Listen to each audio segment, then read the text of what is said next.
What is happening, guys? Happy Monday. Yeah, that's right. Happy Monday. And welcome to the Dynasty WarZone, the People's Dynasty podcast. On today's show, we're going to help you with dynasty trades. We're going to give you all of the do's and do nots of dynasty trading. And the guy that I am glad that we do this show together, he is my co-host. He is, in fact, the man of the hour and the man with the power. Jerry, buddy, how are you? I am good. I do love to do this show. It is yet another magical day. I'm glad that we got to link up, even if it is a day later than usual. One more thing that I will add about this show, Randy, is this is going to be one of my favorite ones that we do. It's 100% going to be not one of the top viewed ones, because Dynasty people, they love rankings. They love rookie talk. They love mock drafts. They love, that kind of stuff. But when it gets to game theory, when it comes to strategy, I think that's where we do our best work. And I think it's something that not a lot of people do enough of, because we do need to think of this game as a strategy-based game, and I don't think people often do. So just from the experience that we have, and also, we have a tendency to argue with one another. So getting those counterpoints is going to be good. For sure. And I actually think there will be quite a few people who do watch this show because people do like talking dynasty trades. Here's who I think is going to do it. This is the master's class. This is the graduate course on dynasty gaming. You could watch your rookie mock draft and everything else, and those are your intro level classes, and then you can, you move up. This kind of stuff, though, this is the kind of stuff that only the degenerates do. You've all got those people in your league that there's you got like a home league and there's like 4 people that really like to play it and they're good and they can talk to you. But then there's the one psychopath that watches us in June and February and November and April, and they're here every single week and they're commenting on everything. That psychopath, this episode is for that psychopath. 100%. And the chat is not as lit yet as it normally is. We've got Daniel in the chat. I'm going to throw it up on the screen. He says, "You guys rock." Daniel, thank you. If you have a dynasty trade and you want Jerry or I to answer that, and I guess if Jerry answers, I guess I get an answer too. That's going to be kind of the back half. If you listen to the show for any length of time, the first, 8 minutes is like the intro. Then we go into good people, bad tweets. And then we go into seg 1, seg 2. I would like seg 2 to be able to take dynasty trade questions from the chat again. And I want to apologize. I want to thank Jerry for being flexible with his schedule, being able to work. My son had a little boo-boo, a little run-in. So what I'm going to do is at the end of the show, again, if you're a normal listener to the show, I will tell the entire story in the last portion of the podcast. We call that the nonsense portion, because those of you that are here for the dynasty business, you really want to hear about the dynasty business. And speaking of business, if you're into playing best ball and are in a state where you can, I highly recommend Fastdraft.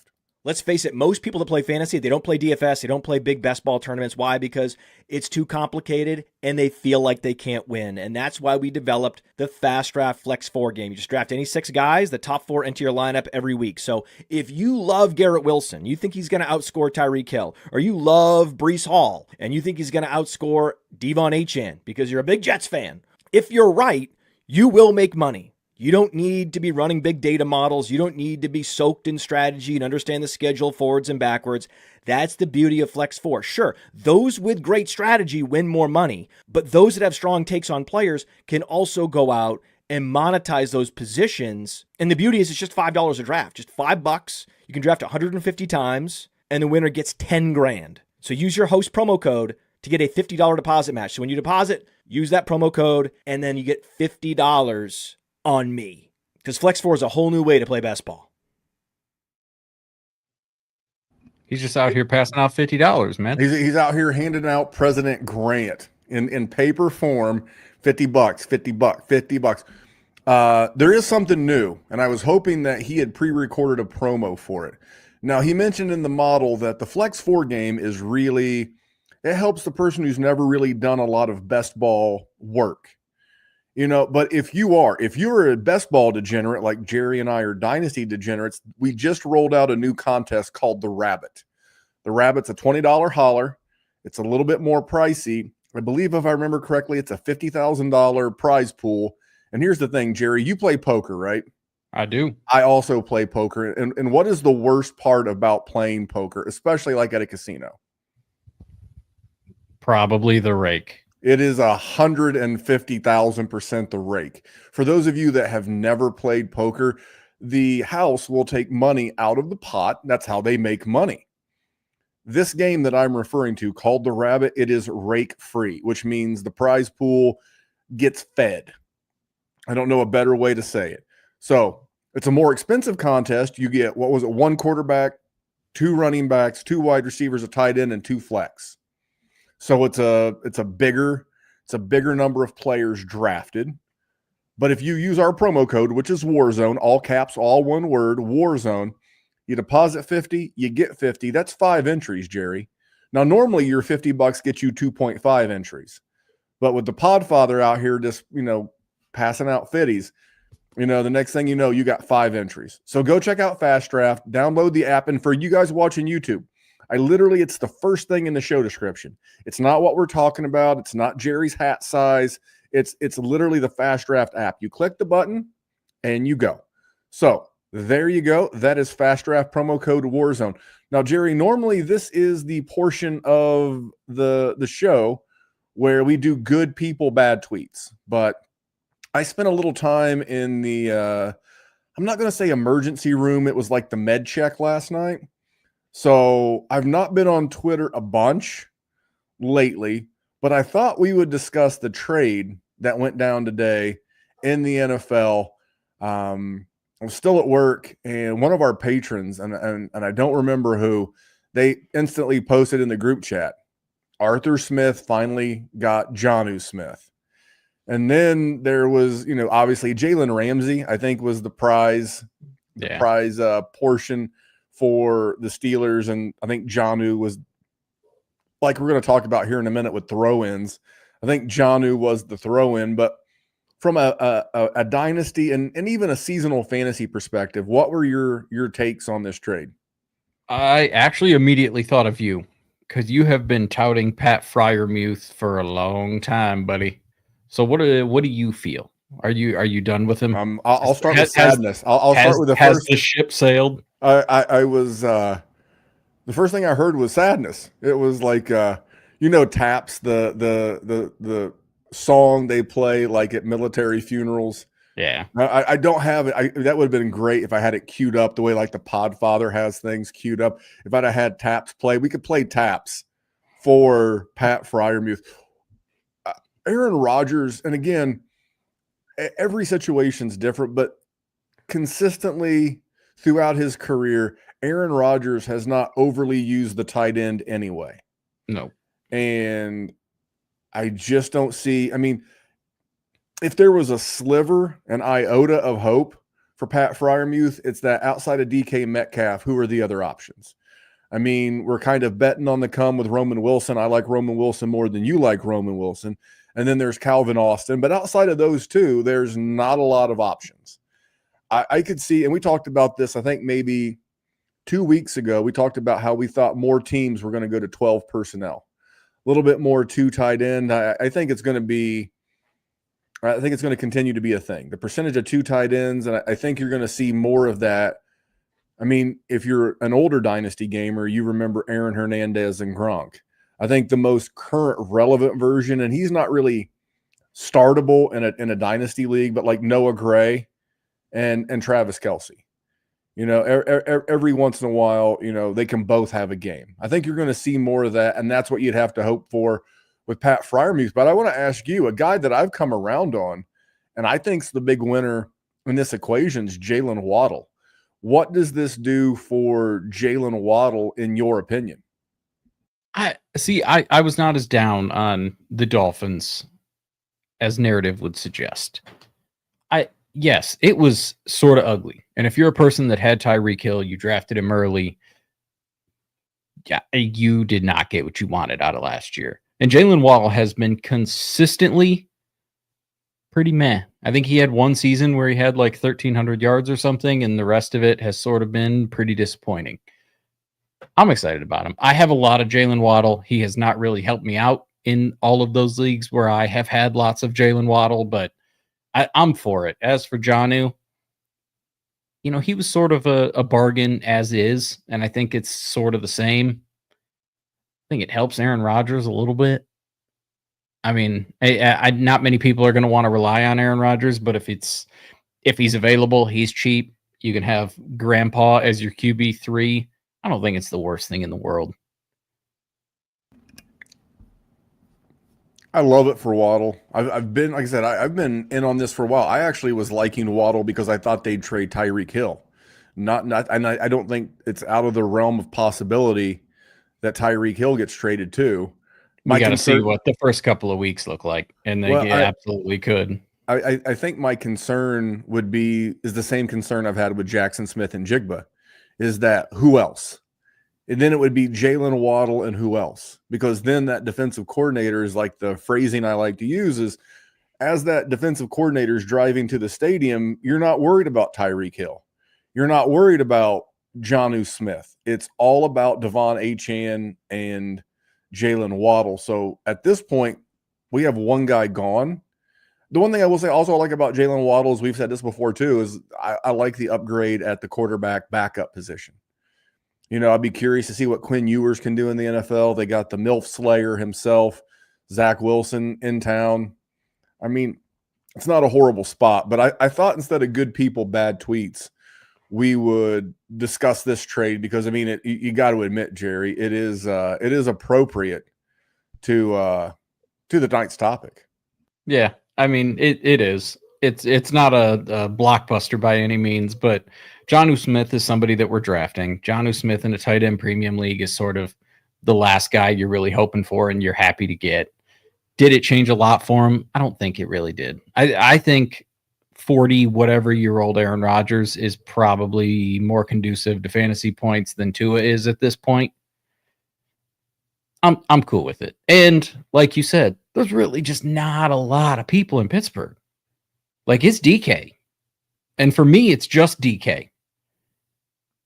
So, like, if he's going to get that second chance, then I'm cool with it. I'm cool taking a stat. If I have Jonnu, I'm happy. Yeah, if you have either one of the guys, I think you're more disappointed if you have Jonnu, because especially like if you acquired him in a startup. Now, if it's an older league and you got him years ago, or maybe you did a startup 3 years ago and you got him in round 24, then that was a winning lottery ticket for you. I think Jonnu will still be useful. I just don't think he'll be as useful as he was in Miami. And the same thing for Freiermuth. The targets just got split between two guys. And they obviously want to win with defense. So that would be my concern. But Jerry, so it wasn't good people, bad tweets, but I do have a little soundbite that packs some life advice. Are you ready? Yeah, shoot. If you take your top lip and connect it to your bottom lip, you will shut the fuck up. Sometimes shutting the fuck up is the best thing you can do. Have you heard better advice than that recently? No, I don't. Chisel that one into stone. I saw that one on Instagram and I was like, that is fantastic advice. If you make your top lip touch your bottom lip, you will shut the fuck up. And sometimes shutting the fuck up is the best thing to do. But Jerry, that's not what we're going to do, because if we shut the fuck up, the show's over. So let's talk dynasty trades. You can give me a do, you can give me a do not. But what does a dynasty trade do or do not for Jerry Sinclair? My first one, and Paul already hit it in the comments. I'm just going to read his. One of my fantasy rules has become not trading from June to the end of August. I've made more mistakes drafting off of preseason hype and camp news than I care to imagine. Now, I'm not necessarily going to say don't trade at all, but don't trade because you're bored is going to be rule number one for Jerry. And it's something when I first started playing this game, it was something that I did. I felt like if I was the active one in the league when everyone else was sitting on their thumb, then I was going to gain an advantage. And what happens when you force a trade, Randy, is you often screw your roster up. Like I'm fine losing a trade, but if you need to have an idea of what you want your team to be. And if you fiddle fart around and you mess with that just because you're bored on June 30th,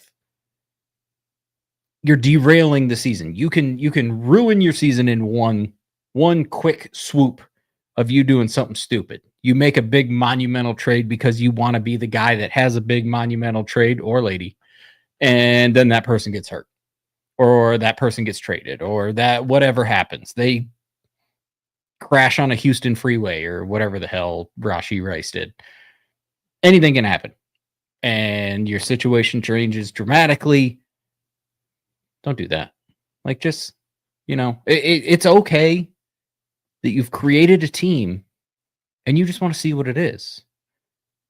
I'm not saying avoid trades, but I'm saying if you're bored and you just start scrolling, you're like, oh, I'm going to start sending something.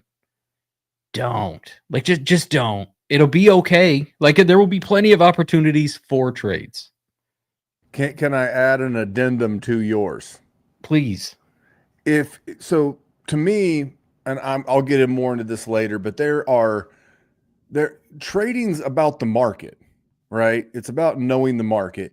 If you are doing dynasty trades between, let's say, the Super Bowl, so that's the middle of February, and the 1st of April, or from essentially now, the middle of June until training camp starts, if you're going to be in the trade market, I don't mind you trading.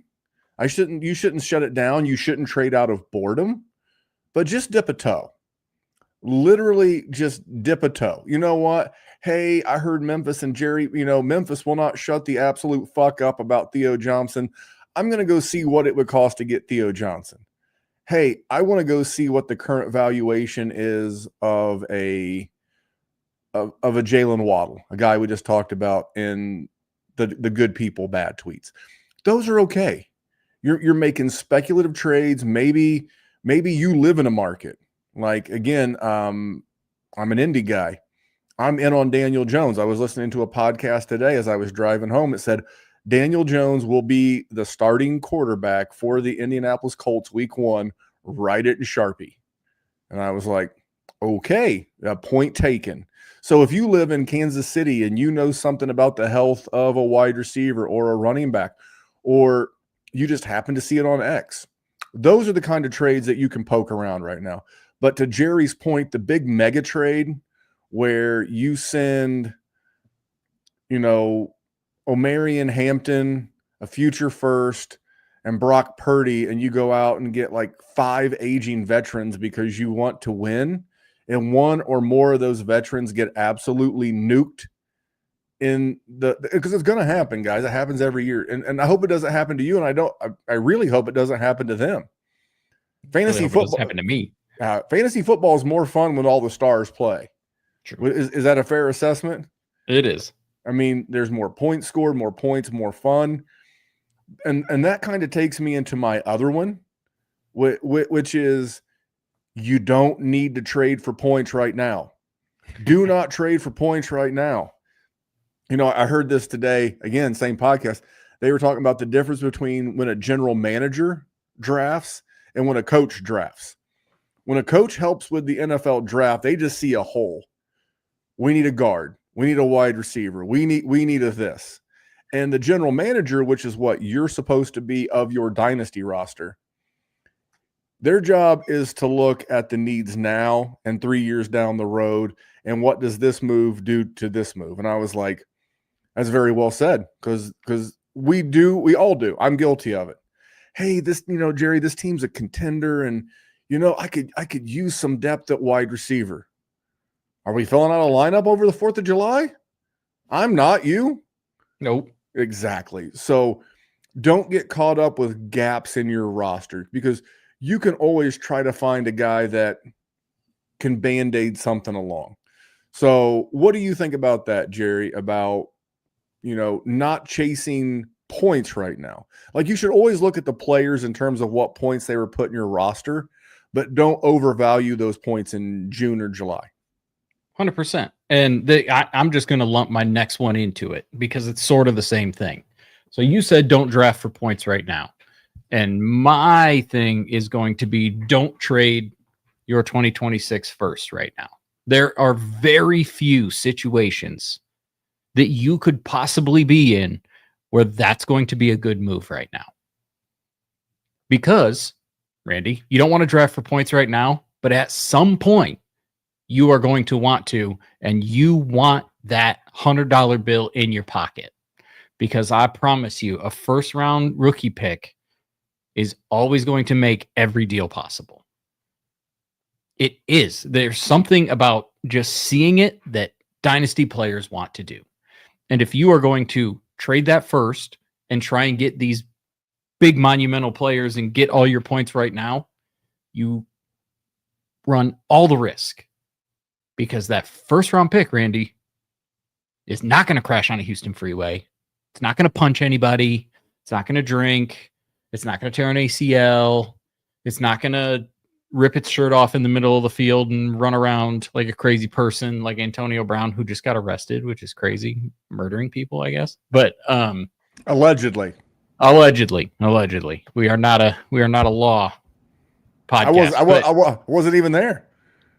So I'm just going to let the legal system play itself out. Allegedly killed someone anyway. Sorry. But if you go and you throw that away, Randy, you're going to just throw your opportunity away to get points when you need them. You don't need your points right now. I don't need to have 2 running backs right now, to your point. Like, I don't. But at some point, yes, if I want to win, if I am a contender and I know that I want to trade that pick at some point because I want to go all in, what is doing it now? What does doing it now do for you, Randy?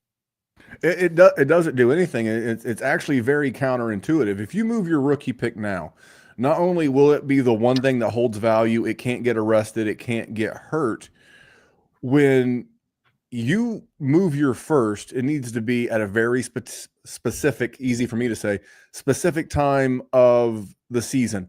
Like if I'm moving a future first, I'm doing it somewhere between Halloween and December 1st. God, I could kiss you in the mouth right now. I really wish you would. It's because by that point, you're talking like week 8, 9, 10. And you really know, hey, the injury bug's not stricken my team. I have a path to a championship. I want the money. I want the title. I want to do the thing. So now I'm going to do it. And then you can literally get multiple things. You know, it is not inconceivable that you could get for a future first Devontae Adams and a Derrick Henry. It sounds crazy, but if the same GM who is 5-7 and they know they're not going anywhere, and if you're 5-7 this year, stands to reason your team's probably going to be garbage next year, you might take my 2026 first for a couple of aging veterans. They're going to try to tell you they're worth more. And if you can go get more, I'll tip this cap to you and you go right ahead. But that's what I'm offering. But if you're going to move your first, be strategic. And then I guess I can go ahead and tie that into my next one. Know the market. The market is the market. It's like, Jerry, you live in Iowa, correct? Unfortunately. What are the months of January and February like from a weather perspective? -50 degrees. -50 degrees. Okay. So probably not the best time to sell a Harley Davidson. Is that fair? I mean, you can sell one. Physically, you can. I would not recommend it. What's the demand model for Harley Davidsons in -50 Iowa in February? I'm going to guess not very high. Okay. And now let's it's very flat. So, you know, they could drive and enjoy their trips, but they're going to end up in a cornfield somewhere. You ever seen the movie Dumb and Dumber? Yes. Where like they're riding the moped and like they're frozen to each other. Yeah, that's what you get if you ride a motor. I had a motorcycle. So but anyway, no, take this to rookie picks. You don't trade rookie picks right now. There's markets for everything. It's like right now, if there's a veteran you like I'm big on Tyreek Hill this year, regardless of where he plays. He's seeing the contract. Some of these guys are getting broke off, getting rewritten, getting extra guaranteed money. And don't think at 31 years old, He doesn't want one more big chunk of cash. He needs it. He's got 19 kids. Antonio Cromartie's like, damn. But he wants to get paid. So I think he's going to perform. I think next year when he's 32, the way Devontae Adams is, he wants to get that 3-year contract that's really a 2-year contract. I think he's going to play well. But Tyreek Hill right now, while he's not scoring points, is worth a little bit less than what he'll be in September when all of a sudden he's putting up 15, 18, even 20 points per game. You're not getting that value. You have to know the market. I'll go even backwards again to the motorcycle analogy.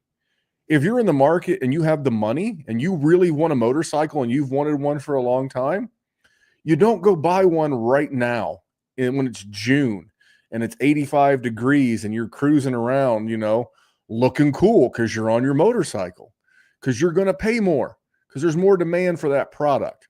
It's the same concept. And I will cover this, Jerry, and you can tell me if I'm wrong. I think there are 4 markets in the Dynasty calendar. Are you ready? Yeah. I talked about the one earlier in your point. There's the market from the middle of February till about the 1st of April. I think it's a small market. I think that's the time to buy veterans, nibble around the edges. You're not trying to buy picks. Rookie hype's in full effect. You got to lay out.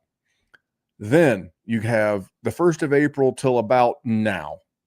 I consider that rookie season. There's still some rookie drafts floating around out there in the ether, and people are still hype on rookies.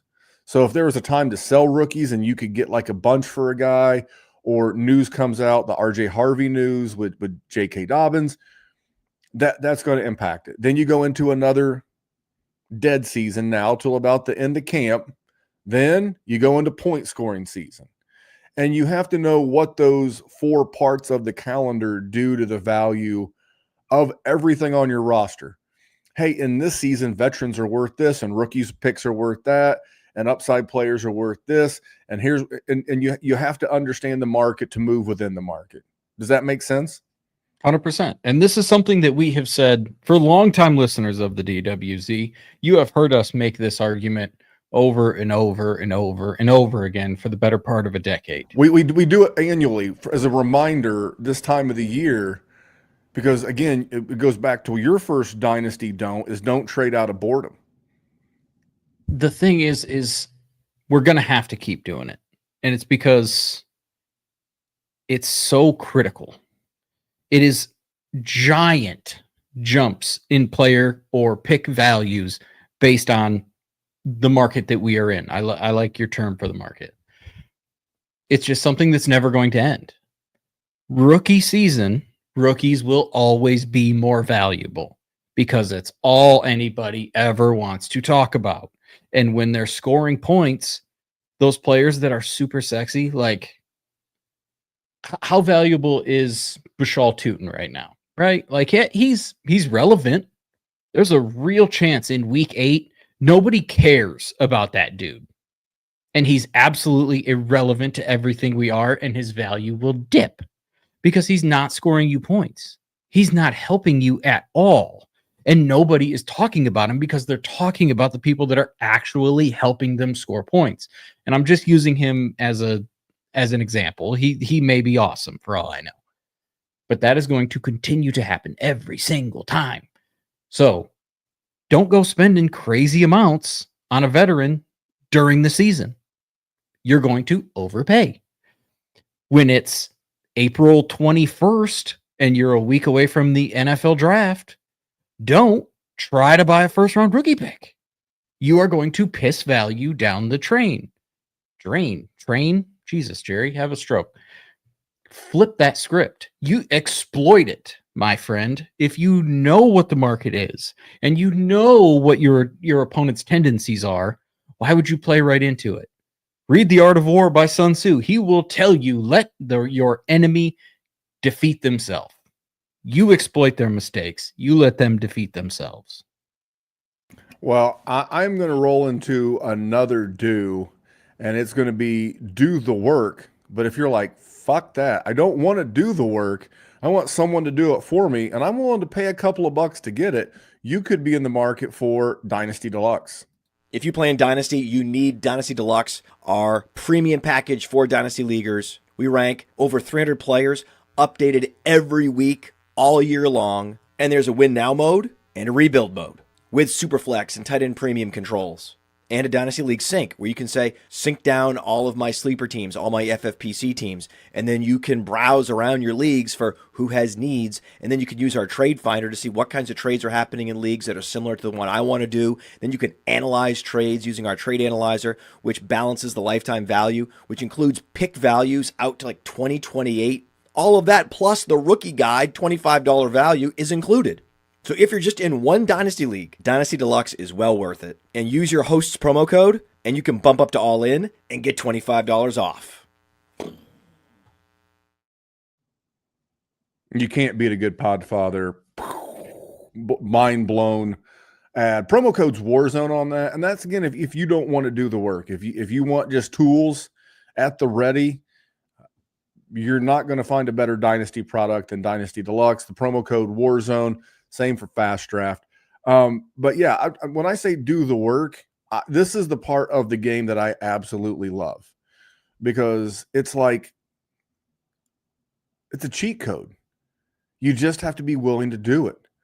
Go right now and create yourself. Go create a list of all of the 2026 free agent running backs, wide receivers, tight ends. Not so much quarterbacks, because if a quarterback's worth a popcorn fart, then he's probably already on a roster and under a big contract. You know, you're going to get the occasional Sam Darnold if Daniel Jones has a rebirth in Indianapolis. You know, Baker Mayfield. There's always going to be a handful of quarterbacks, but know those running backs and wide receivers and even tight ends. You know, it's like, oh, hey, this guy is Tank Bigsby's been behind Travis Etienne. You know what? He's going to be a free agent next year. Hey, you know what? There's a couple of teams that I could see him landing on. And Jerry, what's the current price on Tank Bigsby? Free 99? Pretty close. You scratch your ass and drop a handful of those hairs that come out of your hand. That's about what you pay for a Tank Bigsby right now. Zach Charbonnet. We both know that Kenneth Walker is going to be a free agent. We did this a couple of weeks ago with Braylon Allen. You know, knowing what's going on, knowing, just studying. And you know what? You could probably, I would say this, if you're looking for something to do that would make your Dynasty roster better, one time a week from now to the start of the season, if like right now this week you do the AFC North and you're going to look at all of their free agents, all of the moves, all of the things, and curate a list of players that you think can either take a positive or a negative Dynasty valuation jump, start tracking those down, right? And then next week you go from the AFC North to the AFC South. Then the following week, the East, and then the West. And then the month of August, you do the NFC teams, right? You repeat that. And by the time you're done, along the way, you will have curated a list of players and situations and things that you're interested in or interested in moving. That is something that will keep your mind sharp. It'll keep you involved in the game. It'll be a lot of fun. Look at salary cap. Who's going to be a cap casualty? Where is the money? Who makes big money? You know, Cooper Kupp, kind of a cap casualty, which is weird to say because they gave that money to Devontae Adams. But all that being said, that's the part of the game that I just truly love, Jerry. I agree. And listen, Randy, to just sort of build on that also, check the contracts. Check the players' contracts, Randy. It gives you all the stability you want, right? I talked about Bashal Tutin earlier. He's somebody that I don't really like, but I also said, I just used him as an example. He may end up being awesome, right? The range of outcomes for everybody is different. Nobody you listen to ever in any space knows the outcome of a player. We saw Puka Nacua go as a 5th-round pick and absolutely set the world on fire. I mean, we've seen superstar players do it also. We've also seen Treylon Burks go in the 1st round and poop his pants. And while everybody thinks it's funny to make fun of Treylon Burks, I got news for you. All those people you listen to, except for Randy, for the most part, loved themselves some Treylon Burks that offseason. Anthony Richardson, 365 days ago, I was getting a whole bunch of shit because I had him as QB 17. Is he QB 17 now? Even I was wrong about it, and I was a hateful bastard for saying that, right? This was a guy that was 102 in your rookie drafts. The same outcome as Jaden Daniels. Jaden Daniels was 102. Look where he's at. That's where Anthony Richardson is. Look where he's at. The outcome for these sorts of players are always extremely volatile. So just do what is with all of the information that you get. And the contract is the key to the information. It tells you what the team thinks of the player, how involved they want them to be. How much are they getting paid? How long are they going to be there for? What is the stability of their situation? Use that information for the love of all that is good, because you're going to go out and you're going to trade a poop ton of draft picks or whatever the hell you're going to trade, your nice young player, and you're going to get this person and they're going to be a free agent next year and they're going to go to a poop situation and you're going to be upset. And you're going to go, damn it. And now I got to rebuild. So now I got to trade him away and I'm going to get pocket lint and Randy's butt crack hairs. And you're going to be upset. And it's not what you want. Pay attention. Well, here's what we're going to do. Next week, we're going to do part 2 of this because we could go on forever and we can do a part 2 next week. But I do want to give them one more do or don't each. Then I want to answer some of the trades or some of the questions about trades from the chat. And then we'll get out of here. So give us another do or do not. I'm going to just do a do not, and it's under no circumstance should you be trading for running backs. Right now, up until week 7, and that's only if you're a contender, because they get hurt the most. Even the ones that stay healthy for the most part will miss a few games. So don't do it until you absolutely need to, right? What did I just talk about? Stability, understanding the situation. Yes, you could trade for them in week 8 and the very next play they could snap a leg in 2. It is part of the game, but you want to minimize that risk. So doing it as late as possible. Or because they could run into a fence. Or they could run into a fence. We're going to get there. We're going to tell that story here in a minute. But yeah, and that will be a fun way to tie this back to injury. I have one from a transactional standpoint with your league mates is do send an offer that has some wiggle room in there, some negotiation. Do not send what is essentially an ultimatum. I don't know about you. I don't work well with ultimatums. Do you work well? Yeah, exactly. I'm a quick decline guy, and I'm not a counter guy if you send me poop. I'm good. Yeah, don't be like, well, I was just trying to break the ice. You know, it's like you wouldn't approach someone of the opposite or whatever you're into, opposite, same, who cares? You wouldn't walk up to them in like the local drinking establishment and go, hey, nice shoes, want to get after it? You know, you just don't start from the worst case scenario. You want to start with hello, how are you? Hey, here's a trade. You give them something that's reasonable and you can negotiate, Jerry. Yeah, you don't need a tuxedo. You know, you don't need a nice dress on, but at least put like a button up on. Like I at least need a button up, maybe some slacks. I don't need you smelling like Randy's ass crack hairs either.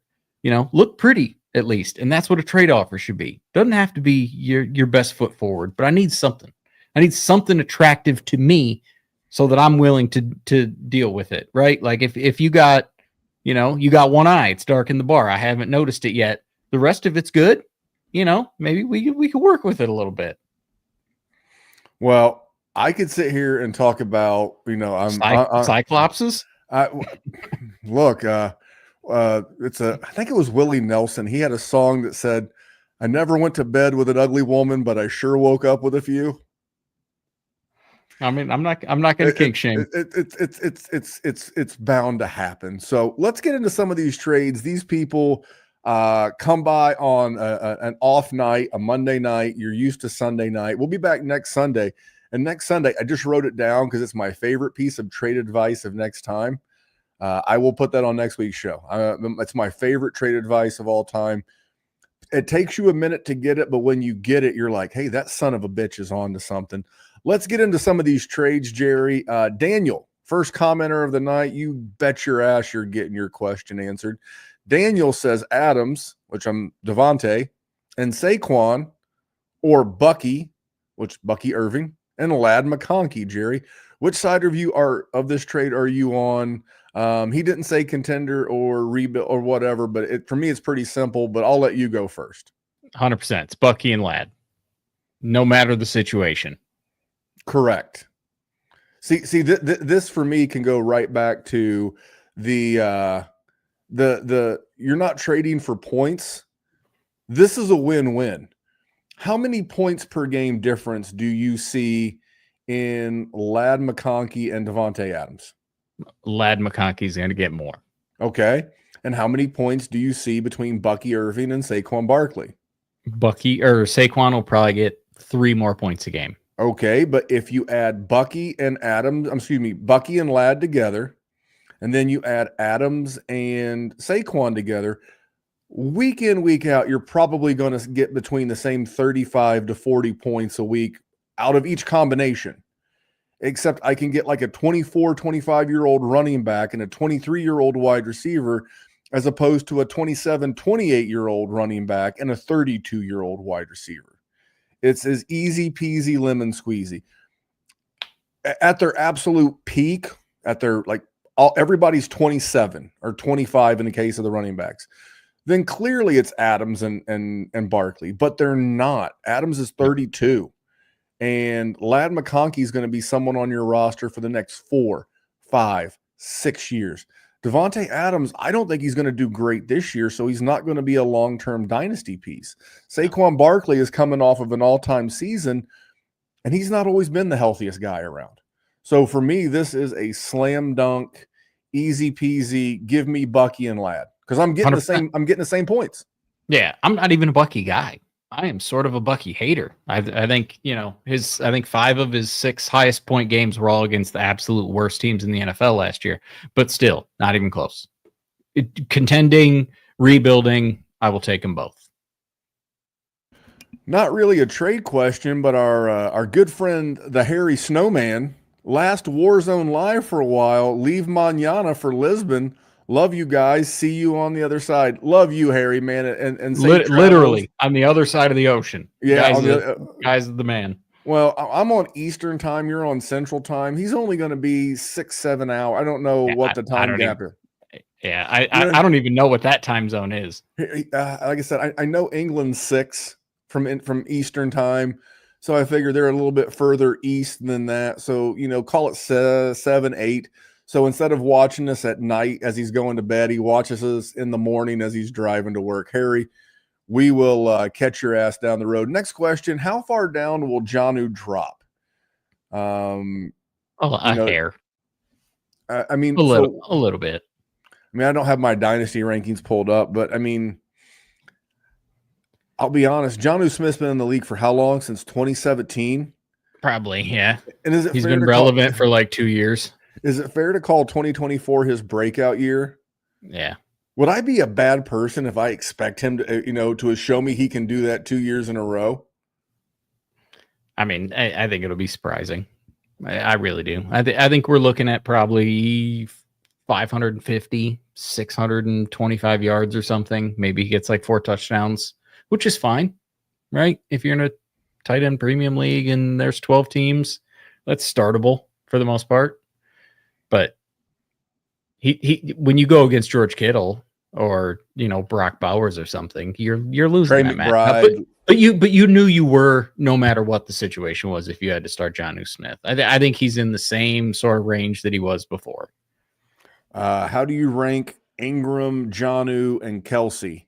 I think in Dynasty you just did Ingram, Jonnu, Kelsey.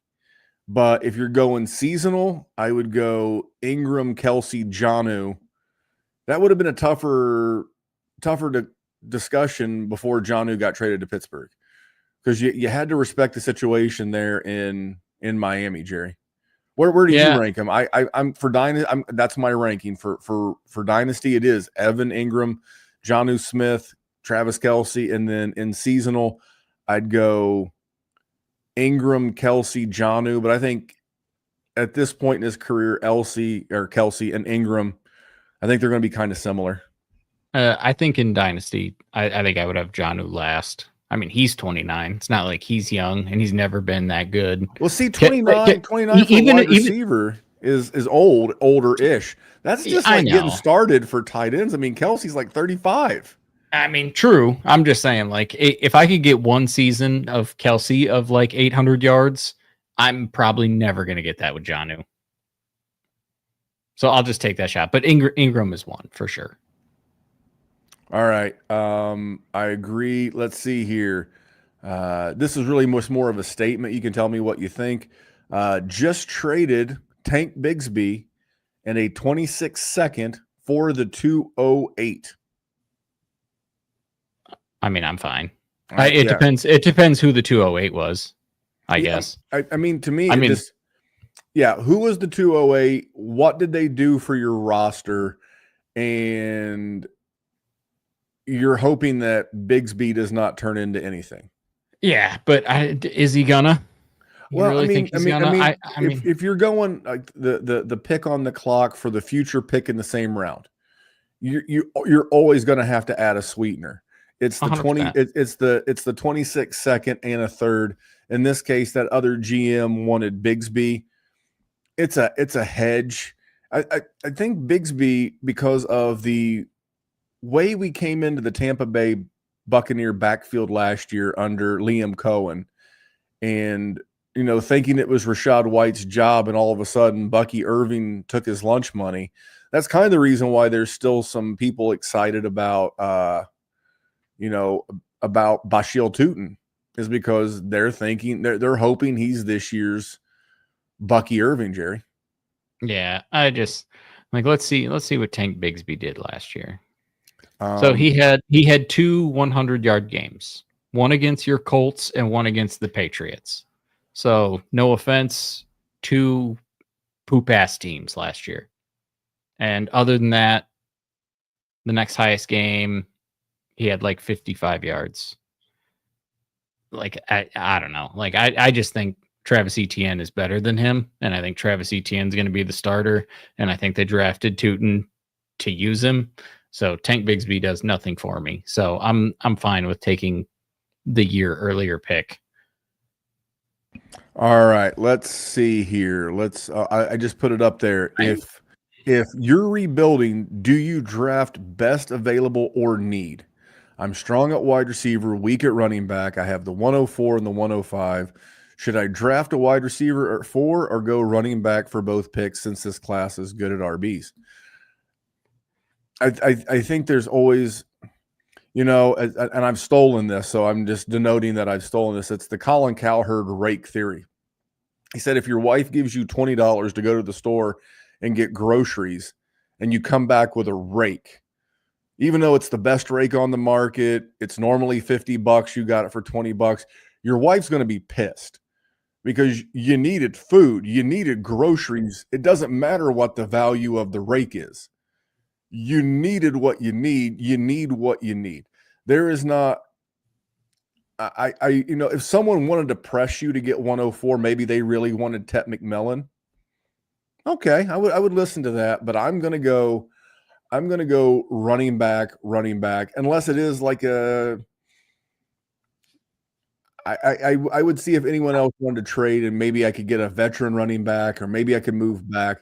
But if you're strong, and Jerry, when someone says they're strong at wide receiver, I'm thinking they've got a Jamar Chase, CeeDee Lamb, Justin Jefferson up, Amon-Ra St. Brown up top.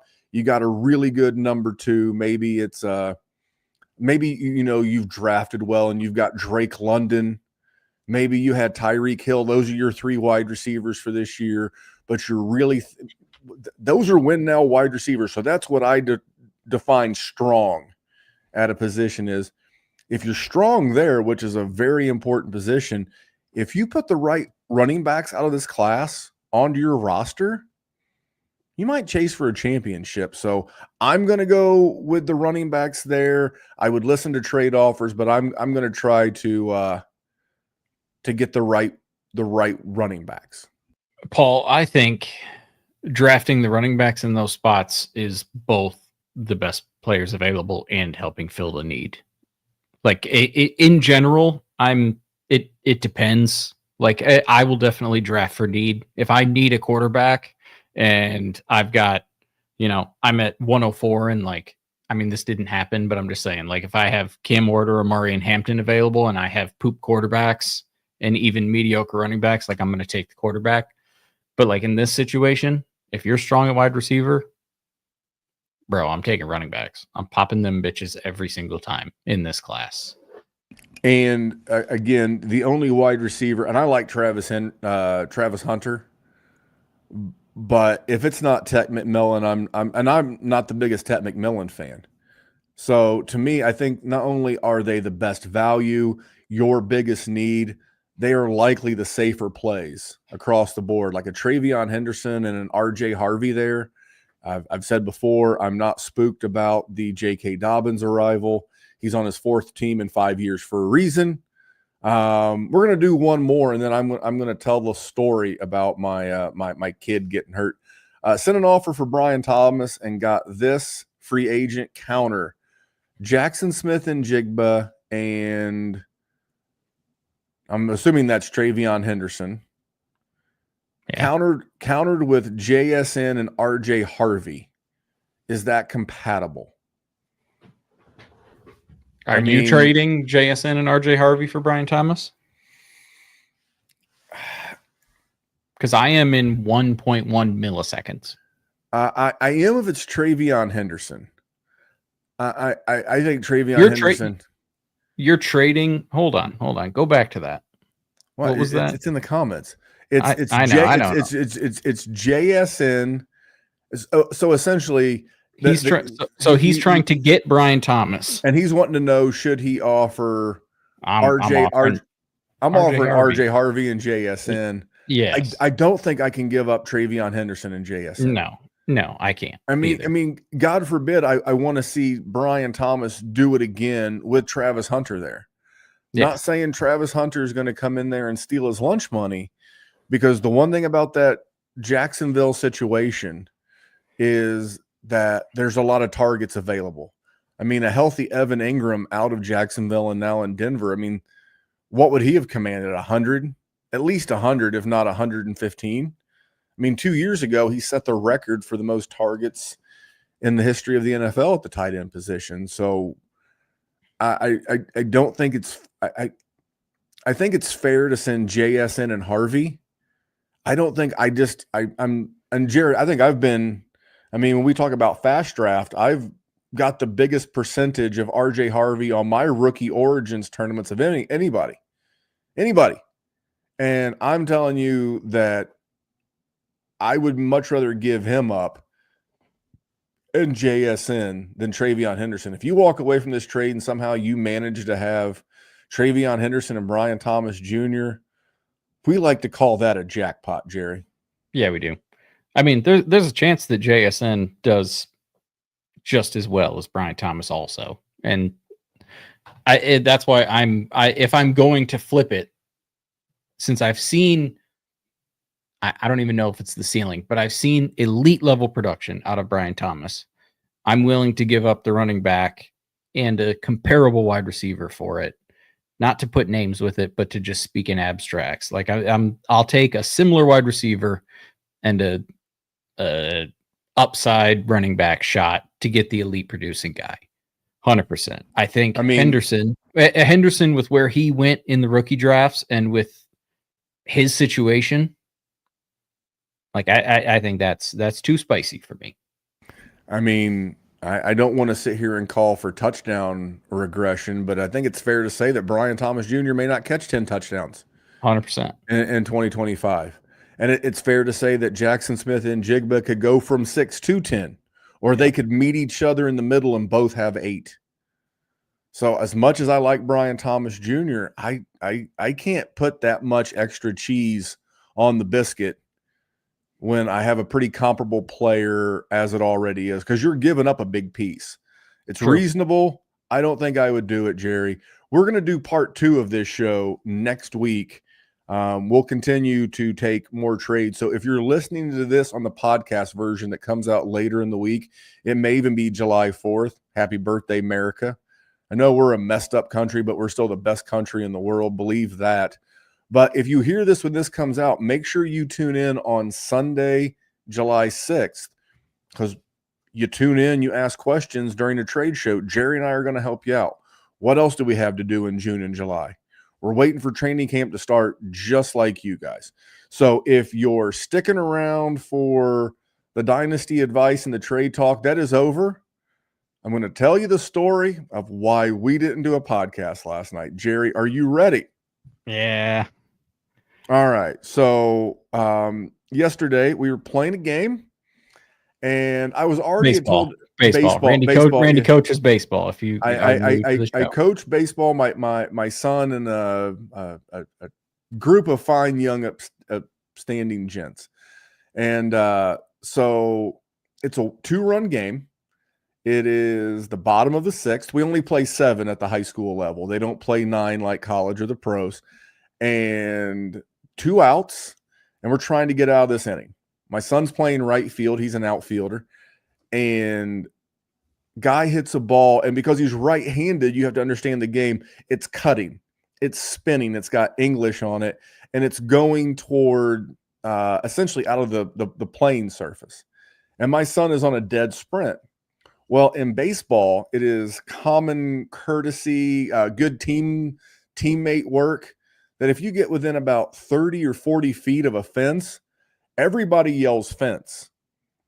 And I heard it from at least 1 or 2 guys. I didn't hear it from everybody. My son said he didn't hear it at all. I can tell you he's not a good listener. So even if they had been yelling fence, he may not have been listening. But anyway, he hit that fence at full speed.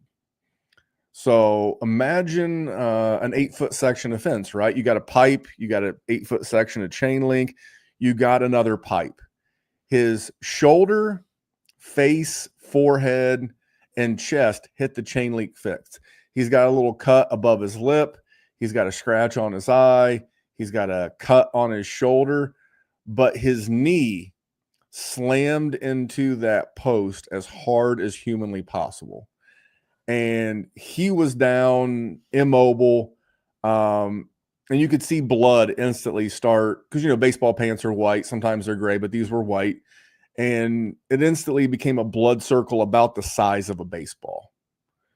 So, of course, it's one of the games his mom's there. So, of course, she's freaking out. And it couldn't have happened further out into like the stadium or like the grounds we were playing on. It could not have been further from the parking lot. And so he had to hobble all the way across. Well, luckily, one of the coaches from the other team and myself, did the old, like when you see a player get helped off the field in the NFL, you got an arm over each shoulder. And for whatever reason, someone noticed there was a golf cart on the facility. We were able to get him, they had like the seats on the back. Yeah. So we were able to get him there, and they cruised him up and took him to med check. And like, I was concerned because I do this podcast. Like, I was really concerned that like it could have been an ACL, because it was on turf, by the way. It was on like, did his leg get buckled under him and then he just ran into the fence? Like, where did he hit his knee? Like, you have the patella tendon in there. And that's the one that like is the hardest to come back from.